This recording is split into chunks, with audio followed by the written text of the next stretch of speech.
Bom dia, amados irmãos, que a graça e a paz do nosso Senhor Jesus estejam com todos. Hoje a nossa leitura e meditação é do livro do profeta Ezequiel, capítulo 40. Os últimos capítulos de Ezequiel, do 40 ao 48, embora foram escritos alguns anos mais tarde do que o restante do livro, com a exceção do capítulo 29, dos versos 17 ao 21, fazem parte integrante dos ensinos do profeta e equilibram certos aspectos encontrados nos capítulos de número 1 ao 39.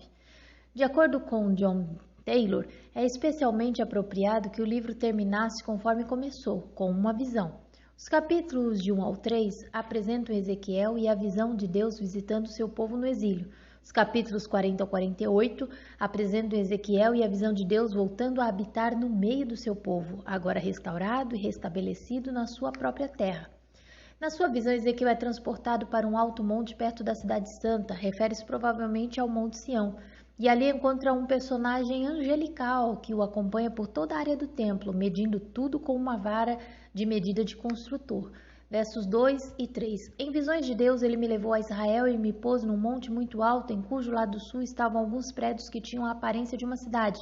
E ele me levou para lá, e eu vi um homem que parecia de bronze, e ele estava de pé junto à entrada, com uma corda de linho e uma vara de medir na mão. Este homem era um anjo igual àqueles que tiveram o encargo de destruir o antigo templo profanado pela idolatria e também que dirigiu Ezequiel em algumas de suas visões, como do capítulo 9. Ezequiel, portanto, ele é ordenado a olhar, a escutar e a concentrar sua atenção naquilo que lhe fora mostrado, a pôr no coração ou na mente e a relatá-lo por extenso à casa de Israel. Verso 4. E ele me disse: Filho do homem, fixe bem os olhos e procure ouvir bem, preste atenção a tudo o que vou lhe mostrar, pois por isso você foi trazido aqui. Conte à nação de Israel tudo o que você vai ver. Assim, Ezequiel, a partir do verso 5, passa a descrever a área do templo, que consiste de 3 terraços, sendo que no mais elevado deles, que dá para o leste, fica o templo com seus anexos, o átrio do templo e um grande edifício diretamente atrás dele. No terraço do meio estão as cozinhas e dependências dos sacerdotes, o átrio contendo o altar dos holocaustos e os átrios internos com 3 pórticos elaborados. O terraço inferior, rodeado por um muro externo, contém os átrios externos com 3 pórticos e as cozinhas e dependências para o povo. Essa descrição vai até o capítulo de número 43. Nos versos 5 ao 16, ele descreve a porta oriental do átrio exterior. Vi um muro que cercava completamente a área do templo. O comprimento da vara de medir na mão do homem era de 6 medidas longas, cada uma com meio metro, e ele mediu o muro, que tinha 3 metros de espessura e 3 de altura.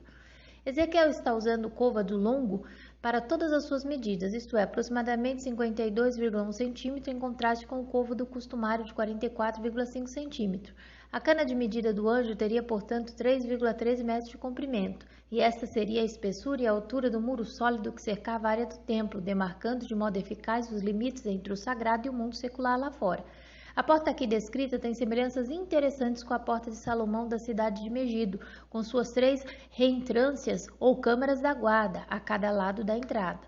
Dos versos de número 11 ao 19, Ezequiel é conduzido escadaria acima até o limiar ou saguão de entrada e vê que a porta ou pórtico consiste em uma passagem com 3 celas com reentrância nas paredes de cada lado.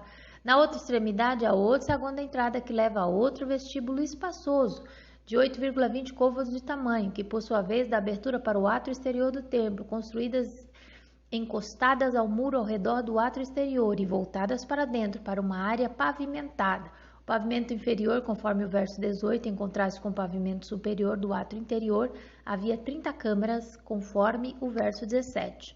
Depois ele me levou ao pátio externo e ali eu vi alguns quartos e um piso que havia sido construído ao redor de todo o pátio. Ali havia 30 quartos ao longo de todo o piso.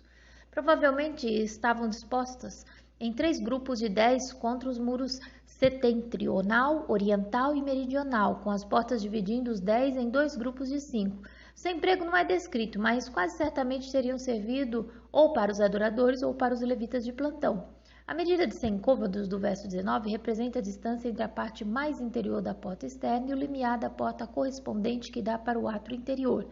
O que se deduz de tais medidas, de acordo com o saudoso Dr. Russell Shedd, é a ordem, a decência e a simetria da casa de Deus. É provável que o profeta supunha que todos conhecessem o templo de Salomão e limita-se a descrever essa adição que a visão lhe trouxe, o plano das câmaras ao redor das portas.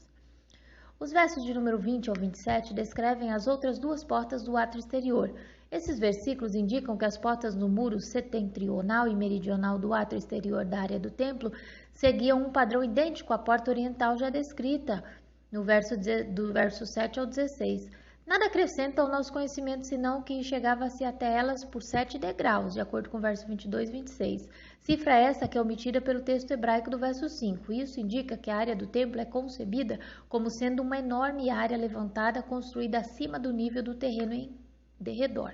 Verso 22. Suas aberturas, seu pórtico e sua decoração com tamareiras tinham as mesmas medidas dos da porta que dava para o oriente. 7 degraus subiam até ela, e o seu pórtico ficava ao lado oposto a eles. Os versos 28 a 37 fazem a descrição das 3 portas para o átrio interior. Embora não seja declarado aqui, devemos supor que outro muro cercava o átrio interior. Este era atravessado por mais 3 portas, idênticas às 3 portas exteriores, e posicionadas diretamente contra elas a uma distância de 100 côvados. A única diferença era que os vestíbulos dessas portas interiores voltavam-se para o átrio exterior. O átrio interior também era erguido acima do nível do exterior e 8 degraus subiam para as entradas interiores. Verso 31. Seu pórtico dava para o pátio externo, tamareiras decoravam seus batentes e 8 degraus subiam até ele. De acordo com Stalker, cada elevação sucessiva representa um grau mais alto de santidade.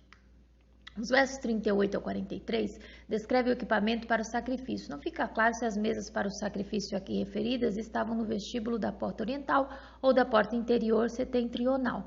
O posicionamento exato das 12 mesas mencionadas nos versos 41 e 42 é desnorteante. 8 delas eram usadas para imolar os animais sacrificiais e havia 4 mesas menores disponíveis para se colocar os instrumentos para o sacrifício. Não é possível fazer muitos outros comentários positivos, se estavam de cada lado do vestíbulo, condições realmente apertadas, ou se algumas estavam dentro e outras fora do vestíbulo. Os versos 44 a 47 trazem a descrição das câmaras dos sacerdotes. Nos lados setentrional e meridional do átrio interior, adjacentes às portas, havia câmaras para os sacerdotes sacrificantes. O guia angelical explica que aquelas no lado setentrional eram para os sacerdotes responsáveis pelo andamento cotidiano do templo, verso 45. E ele me disse, o quarto que dá para o sul é para os sacerdotes encarregados do templo. Ao passo que aquelas no lado meridiano, voltadas para o norte, eram para os sacerdotes que sacrificavam no altar, a saber, os filhos de Zadok. Verso 46. E o quarto que dá para o norte é para os sacerdotes encarregados do altar. São eles os filhos de Zadok, os únicos levitas que podem aproximar-se do Senhor para ministrarem diante dele. E que nós veremos mais na frente a explicação. Finalmente, o profeta é levado a subir 10 degraus para o vestíbulo do templo, onde o anjo acompanhante continua a tirar todas as medidas relevantes. Verso 49. O pórtico tinha 10 metros de largura e 6 metros de frente aos fundos. O acesso a ele era por um lance de escadas e havia 3 colunas em cada lado dos batentes. De acordo com o Dr. Russell Shedd, não se podia entrar na casa de Deus sem passar por 3 portarias imponentes e subir por 3 escadarias. A verdadeira adoração exige uma concentrada despedida das banalidades do mundo e um esforço para elevar nossos olhos para as coisas do céu, porque o culto só nos valerá se elevar nossas almas às alturas onde Cristo está, pronto a nos atender. Hebreus capítulo 4, do verso 14 ao 16. Portanto, visto que temos um grande sumo sacerdote que adentrou os céus, Jesus, o Filho de Deus, apeguemo-nos com toda a firmeza à fé que professamos, pois não temos um sumo sacerdote que não possa compadecer-se das nossas fraquezas, mas sim alguém que, como nós, passou por todo tipo de tentação, porém sem pecado. Assim sendo, aproximemo-nos do trono da graça com toda a confiança, a fim de recebermos misericórdia e encontrarmos graça que nos ajude no momento da necessidade.